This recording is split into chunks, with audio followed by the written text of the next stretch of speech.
Like Elon Musk loved cats, and in order to secure the species, they build some type of Ark-X, put a bunch of feline animals in there, ship them to another planet in order for them to survive and thrive.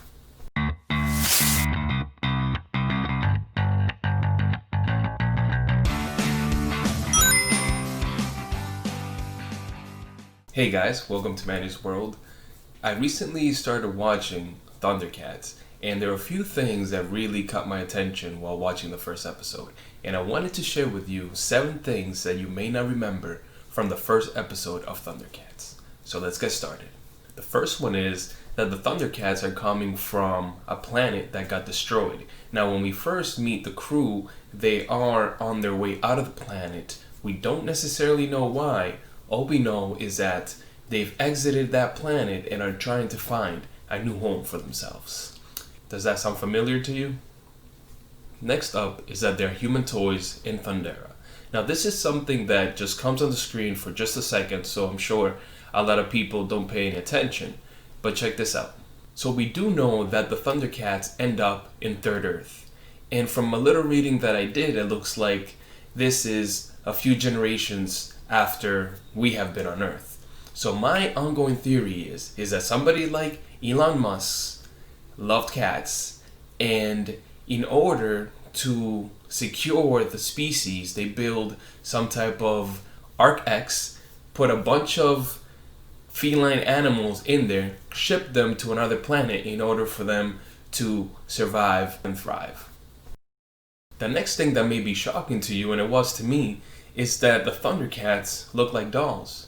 When we first meet them, they literally have nothing on, and they almost seem like toy dolls. And I don't know if this was some type of marketing approach in order to sell more toys, but it's really it's something that stands out to you when you first watch this episode.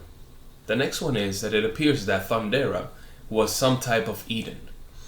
We find this out because when Jaga is preparing the ThunderCats for whichever new planet they end up in, he not only provides them with badass clothes, but also he gives each ThunderCat a weapon, preparing them for what's out there in the world. Next up is that Snarf is a nanny. And not only that, but an annoying nanny. Nothing is more important than a young boy's rest. Oh, let up, Snarf, huh? I'm practically grown up. You really are turning into an old nanny, Snarf. Easy for you to say. You're not responsible for Lion-O's welfare. Snarf is. Now, to be honest with you guys, I did not remember how bad and how annoying Snarf's voice really is. Not only that, but he is continuously worrying throughout the entire episode.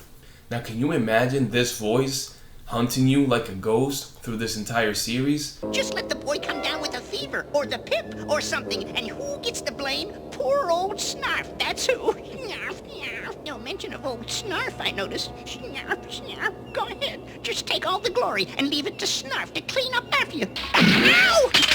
What the go darn? Lion-O, look! This is one of the things that I'm not looking forward to as I continue to watch a few of these episodes. This brings me to my next point.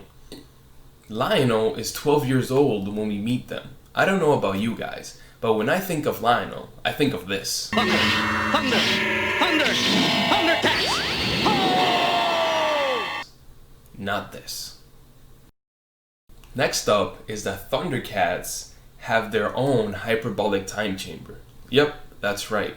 So, when the ThunderCats realize that Third Earth is light years away, there's only one option for them, and that is the suspension capsule.